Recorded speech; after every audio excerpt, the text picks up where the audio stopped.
We're going to be talking about email engagement and hitting the right note. And thankfully, we don't have to sing this.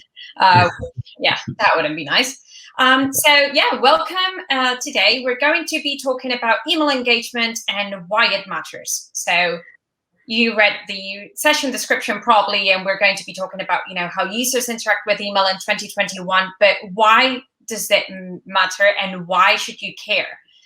So that's the first thing we're going to be discussing. Thomas already introduced us, so I don't think I can do much better. But Nick, do you want to talk a little bit about yourself and what you do at Pathwire, Meljet? Sure. So I think the word he used was Deliverability Daddy. I always get a chuckle out of that one. But yeah, I'm the manager of the Deliverability and Compliance team here at Pathwire. Been with the company for a long time, 8+ years. And, I've been a TAM, so I have a lot of customer, hands-on, experience, and then just kind of a lot of deliverability experience. So that's where I focus. So hopefully I can share some insights today that's going to benefit everyone in attendance. Yeah, I think it's great. When we planned this session, the content team, which I lead, had put together a report looking at, email engagement trends, how are users interacting with email. And we thought about, how can we get people to understand how important this is? And at the end of the day, it was, let's get our deliverability experts over here to just make sure that they share that expertise. So with that in mind, let's move on to the very, very first part of our session, which is, why should you care about email engagement trends? So we talk about email performance and how email is the best marketing channel for ROI all the time. But that is only true if your emails are getting read. So, email performance is driven by, how users engage with your emails. And as senders, we all want to add that value and drive conversions, but there's no way an email is going to convert unless it lands in the inbox. So, Nick, how do we get those emails to land in the inbox, and why should we care about email engagement? Yeah. So, first and foremost, you should absolutely care a ton about email engagement. But why exactly? One of the main reasons, and this is what I always told my customers back whenever I was at TAM, and still whenever I help out our TAM and support teams, is that ISPs use email engagement as a very, very strong signal. They want to look at their users and see what they're doing with emails from particular senders. I say a strong signal, but this is both, positive signals and negative signals. Positive signals being something, obviously like reading a message, clicking on it, doing things with the messages that, of course, as a sender, you want your users and recipients to do. On the flip side, negative things, obviously, you never want to see complaints come in. If someone marks a message as spam, that's going to be a negative signal. And then just like no engagement. If users are not opening or reading messages, that's a very strong signal that the messages may not be wanted. So the ISPs are definitely going to, kind of use that to judge a sender and figure out where messages should go. So it's really important to pay attention to that engagement and just understand what they're doing with messages. Senders need to constantly adapt to that behavior to maintain that deliverability. Because if the engagement drops and those negative signals keep on going back to the ISPs, it's going to make an impact. And as you mentioned, on the last slide, Bea, none of this matters if your messages aren't going to the inbox. That's the key as a sender. That's what you want to make sure you're doing. Yeah, definitely. I think the good news is that we asked users, how are you interacting with email? So that we can now get to share that with you and, probably useful information so that you can adapt your email strategy. So if we look at, how are users interacting with email in 2021? Well, we, as I mentioned, we asked users, 2,000 users across 5 countries about, what webmail client do you use? How often do you check your emails? We asked them, what else? At what time do you check your emails? In the morning, afternoon? We also asked them, why do you sign up to get email from brands? And, how can we get you to open those emails? And we put together all of that into a research report. We'll share that later on the chat so that you can have a look at it and get a lot of the insights. But let's talk about some of the most important kind of information that we got from the survey. So the first thing that we asked, as I mentioned, was, what webmail clients are you using for your personal emails? And surprise, surprise, Gmail is the most popular email client across the world, followed by Yahoo in the US and Outlook in Europe. And then we also had some interesting presence from regional providers, around 10% in Germany and France, like Orange and Web.de. But Nick, I'm guessing you're not very surprised by that. 65% of users that use Gmail. Yeah, I'm not surprised one bit whenever I saw this come back from the survey. Yeah, Gmail, I mean, everyone knows that, it's the most popular email, service in the world, but also, if you're looking at, or if you're doing a poll on the most popular email clients, it's no surprise that, the biggest one is also the biggest in terms of the email client used. So this is really important. This is something I always talk to our customers and, made sure that they understood this, was that, if your Gmail recipients make up such a large portion of your user base, you need to make sure that you are performing at Gmail. Fortunately, I think Gmail has, some of the most sophisticated systems when it comes to, letting messages through or blocking them or sending them to the spam folder. So if you're doing the right thing, chances are you're going to have some pretty good results at Gmail. That said, you have to, again, make sure that you are monitoring it, because if you have one slight hiccup or your reputation drops in Gmail's eyes and they start filtering messages as spam, you're going to feel that. And I know your bosses, like if you're reporting to someone that's looking at the numbers, they're going to be like, what's going on with our open rates, our return on investment from the email campaigns? It's going to be known, it's going to be felt. But that doesn't mean you don't need to keep an eye on, the others, Outlook, Yahoo, depending on, what part of the world you are sending from. That is a huge, thing to keep an eye on. Regional providers, in the US, Comcast is making up a bigger portion. I see them at towards the bottom on this chart, but it just really depends where you're located, where your recipients are based. So just really the most important thing is understanding what your users are doing, what they're doing in terms of engagement. Yeah, and one of the things that we're going to talk about in a minute is the Gmail promotions tab. But before we go into that, we asked users in general, how often do you check your personal emails?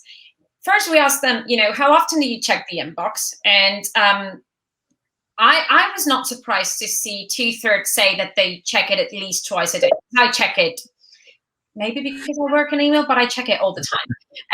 And a quarter of our respondents said they check it more than 5 times a day, and probably around there. But what was interesting, I think, was that they also mentioned that they check the spam folder. A third of our respondents said at least once a day. 2/3 said, at least once a week. And that Gmail promotions tab that we talked about, everyone is always so obsessed with, not getting their emails into the Gmail promotions tab. But, don't worry, it's okay. Like only, 53.3% of users actually have that active. So there is a very big portion of people that don't have the tabs feature active.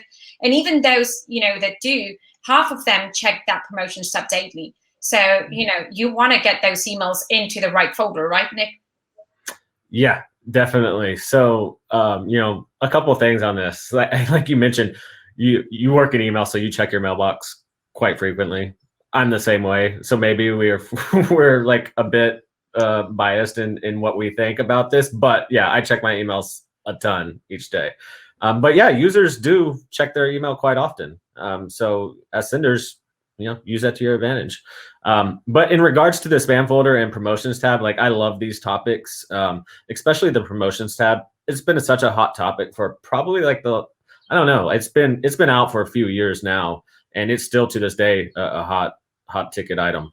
But the reality is, like you said, that, you know, a lot of people don't even have it active, but the people that do, you know, check their promotions tab daily. So what it's going to do, it's not going to like not get your message in front of your readers. It's going to basically change the time they look at it. That's what we've seen. You know, if your message goes to the promotion tab, they maybe set you know, a certain time of the day to go check their promotions, but they're going to check that to go, you know, see what new promotions are out there. That's one thing that's funny about this is, like, I always have customers ask, why is my message going to the promotions tab? And I don't mean to sound smart, but like, well, there's probably a promotion of some sort in it. It's possible. And then like I look at it and it happens. You know, if that promotional related message goes to the you know, the main tab, that's not a good thing. If you think about it, users aren't expecting that there, and you don't want to have a negative reaction because that could lead to things like complaints. And another important thing on the spam foldering is that users check that folder, as Bea mentioned. That's a very strong signal. If someone goes to the spam folder to check a message and then says not spam, that's something ISPs really want to see, because they understand that they get things wrong sometimes. So they use that to train the systems. Also, I think, like, I don't know about you, but when I check the promotions tab, and I do have that on my Gmail, it's because I'm ready to look at my promotions tab, and it's because I'm ready to have a look at those messages, and I'm actually interested. If someone sends me a message, you know, and it lands in my primary tab, and I have a look at it, it's probably, you know, I figure it's something important, or I just, you know, have a quick look at it. Probably not the best time for me to convert. And we ask people, you know, when are you most likely to read emails? And, you know, the morning is probably the most popular time to, you know, across the world. There's like regional differences that you can read about in our report, but that doesn't mean that is the best time for, you know, users to convert. And in fact, we did this session last year during email camp, and we looked at what's the best time to send an email based on, you know, the engagement that we saw on our site. And it was around 3 p.m. So UTC. So it doesn't mean that when people are looking at their emails, that is the best time to send it, if what you're sending is a promotional message. So I think that's also something important to keep in mind.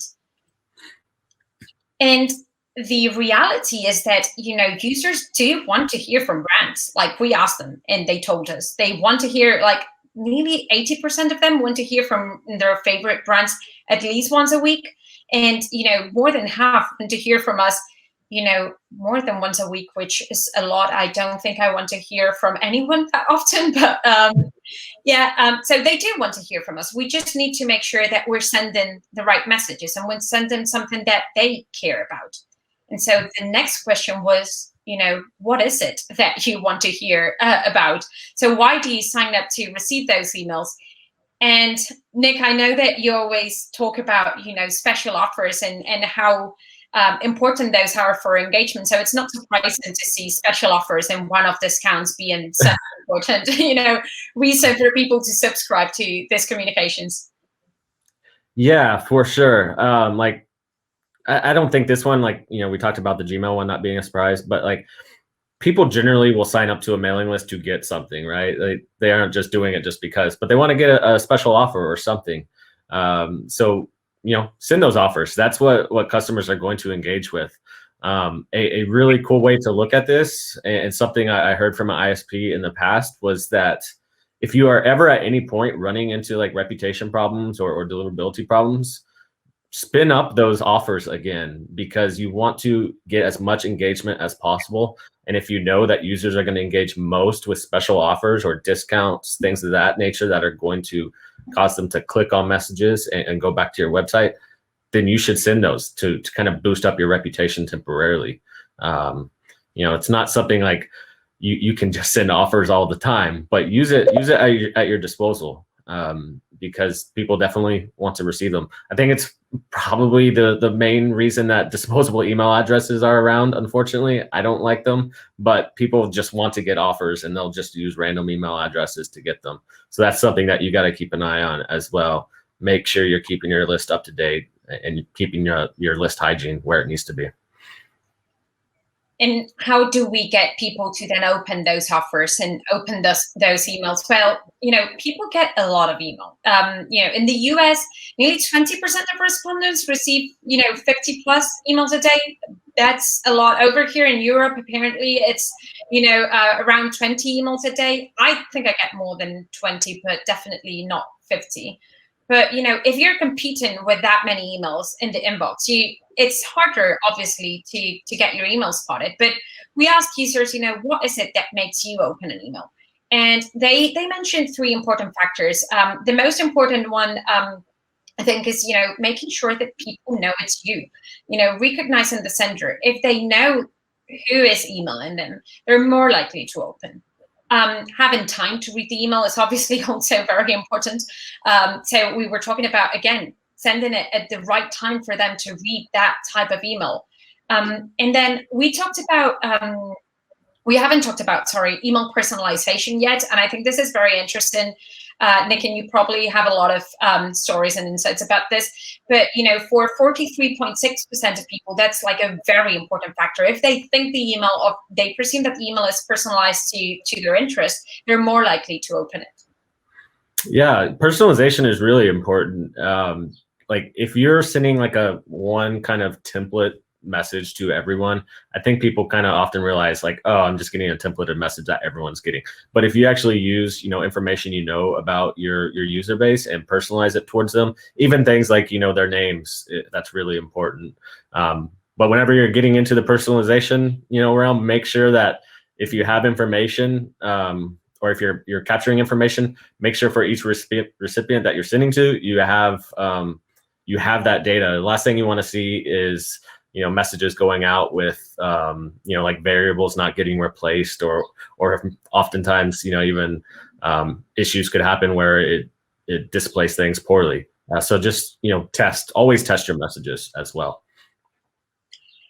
So we're going already into the sort of things that you can do to adapt your email strategy, but we're going to give you, based on the things that we learned from this research, we're going to give you some tips and some advice on how you can adapt your email strategy. And actually what we did was we asked our users, have you adapted your email strategy for the last year? And, I think we've probably adapted absolutely every single thing in our life during 2020.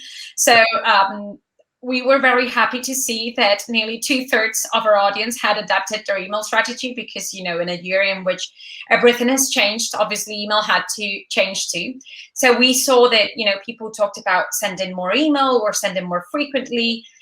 They changed the way they email to make their messages more relevant. So that personalization that we were talking about, just making sure that they were delivering that kind of content and, making it more human-centric, and actually opted for simpler designs just to, make sure that they were just getting that message through.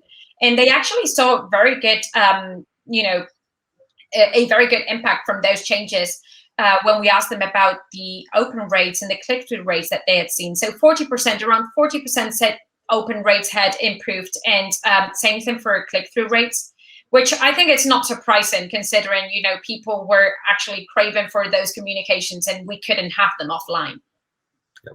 Yeah, for sure. I think on one of the previous slides, one of the important factors that made, users read email or open messages was time. Everyone has a little more time on their hands, especially over the last year with the pandemic. So it's great to see that open rates have increased and, senders adapting. I think that's something positive out of this because, yeah, like you said, some of those other communication means or, personal, people can't go to stores or couldn't at a point in time. It's good to see at least some positive things from the email side. Yep. And so what I asked Nick was, Nick, we need to get 5 things on there that we can tell people so that they can start, adapting their strategy. I would say this afternoon, not right now, because we've got more sessions coming up. Yeah. But so Nick, can you tell us a little bit about, this 5 tips that you've got, or 5, things that we need to start working on right away? Sure thing. Yes. So proper authentication, most senders already have DKIM SPF taken care of, but DMARC is something that you should absolutely look at. Protect your brand. You don't want people, spoofing your your brand. Second one, which we're going to talk more about later in a different session, is make sure your users know it's you. Add BIMI. Use consistent from names. Senders want to, have that relationship with the brand. So you want to have something that's consistent that they recognize. And BIMI will definitely help. Like I said, there's going to be a session later. So stay tuned. And third one, adapt your email content. Add value based on your recipient's changing needs. Everyone's needs change from time to time. So just understand, what your users are wanting and expecting, and always be adapting the email content for sure. That's something that we can all do as senders. And the fourth one, adapt your sending to your database. Preference centers, I think, would be a great thing if you don't have one already, just to understand when your users want to receive messages, what they want to receive, things of that nature. Test sending frequency as well, and sunset policies. You want to keep a healthy list as much as you can. So incorporating a sunset policy is a good way to do that. If users aren't engaging with messages for a period of time and it depends on your patterns, then maybe it's time to remove them. We have some content on our sites about sunset policies if you want to learn more. And then don't overcomplicate your messages. Just keep it simple. The goal of the email is to get their attention and draw them through to the website. Click through, go to your website, make a purchase. That's the whole thing you're trying to do. So just keep it simple. Don't overcomplicate the email. See, super simple. Just five things that you need to do, and you don't even need to listen to all the other sessions. We just gave you all the clues. So we wanted to do this session as a little bit of an introduction to the day so that you could have this, some context, and we'll explore some of the things that we mentioned during the next sessions that we've got. But if you've got any questions for us, we are more than happy to hear from you, and thank you. All right, let's take a look at some questions, you guys. All right, let's take a look. First and foremost, all right, you mentioned that Gmail is the most popular email client. Aside from engagement, how does Gmail decide whether to send an email to the junk folder or to the different tabs? Also, I would like to piggyback. I would like to add as well. Someone even asked too, is there a way to prevent our newsletters from going to the promotions tab? Maybe change something in the subject line or something else. So these definitely are good combinations as well. I'm going to start with the second one, just because it is kind of funny based off of what I said during the session. If it's getting filtered to the promotions tab, I don't know. Take a look at the content, see if there's anything that could be considered promotional. That primary tab is meant for direct one-to-one communication, messages from your friends, colleagues, grandparents. That's what that tab is for. And like we said, users are going to check that promotion tab whenever they want to go, look for offers and promotional type messaging. For the first question, I wish I knew, but the reality is that the Gmail system is very advanced. They're looking at all sorts of signals. Things I would say though, obviously engagement, keep spam complaints low, content, make sure it's relevant. You're just all trying to make sure that your recipients are going to react positively to the message. There's so many numerous signals that they're looking at that I can't even begin to understand or share with you. But yeah, do the right thing, follow best practices, and you shouldn't have a problem with Gmail. Perfect. Okay, looks like we're moving on here. What type of email personalization is the most successful, do you think?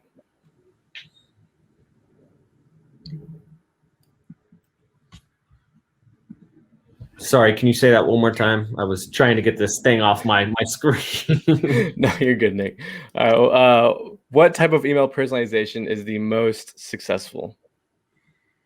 I think simple things, simple wins, just like saying hi, Nick, for example, just including some sort of personalization, I think is going to go a long way. And like what we were talking about earlier is just, that personal relationship a brand has with the recipients, just to show that they know about you and are going to, send based off of those user metrics and information that they have.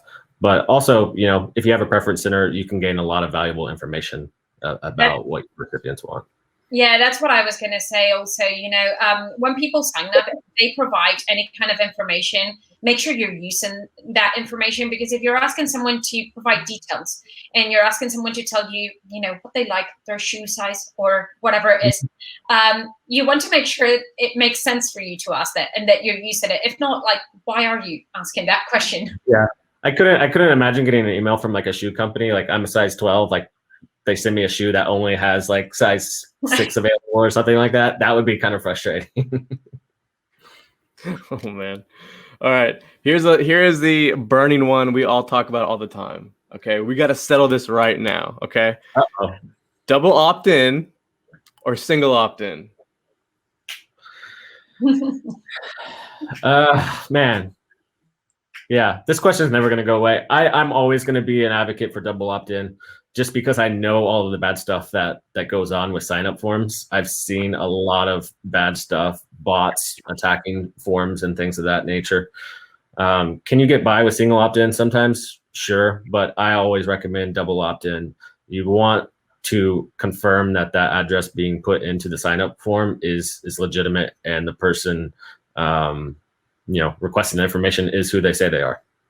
So we just published a blog post, I was going to say, on the Melgen and Meljet blogs about, some kind of hybrid between confirmed opt-in and single opt-in. And you use actually the emails you send to qualify that list. It's not ideal. We would always say double opt-in is best. But if there's, if you can't do double opt-in for whatever reason, that might be something that you want to check out. Yeah, it's called Confirmed in Light, a post by my colleague Alex. Take a look at it. It's really good.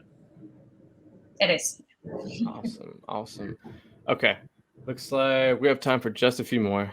And this one, this is a really cool one. For sending an email out to a customer-facing audience, would you suggest sending the message out using an AI tool to be more personalized to when that particular customer will most likely open that email?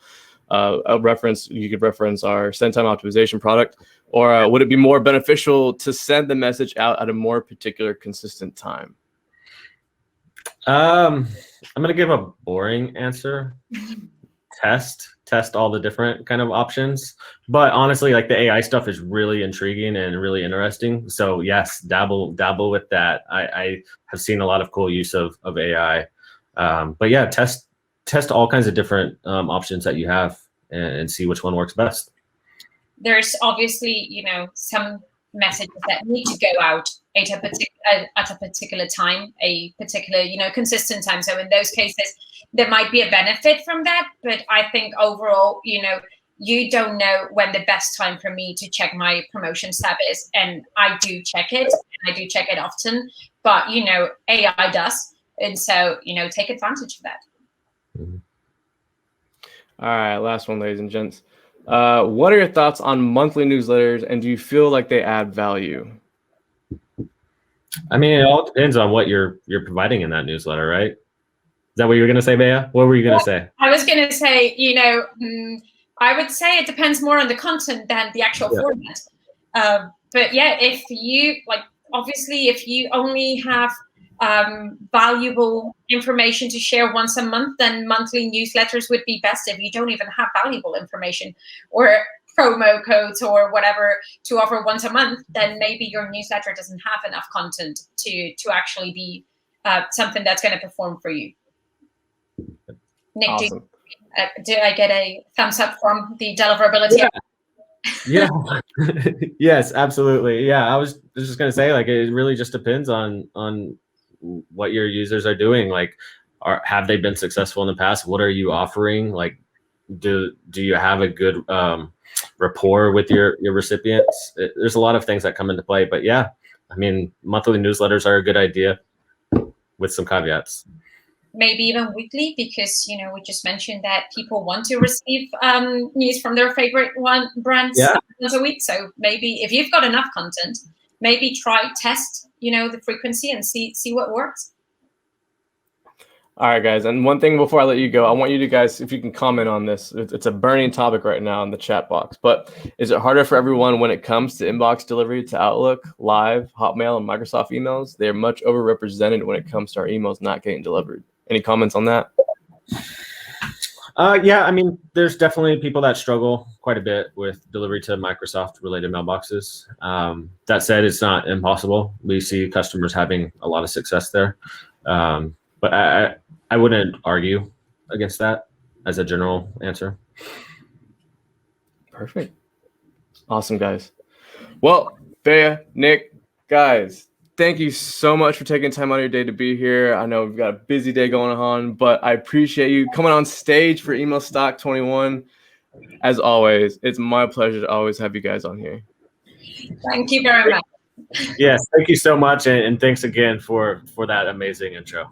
Yeah, that was great. Awesome, guys. Well, I'll see you later in the office, and we'll move on to our next session. Talk to you later, guys. Thanks.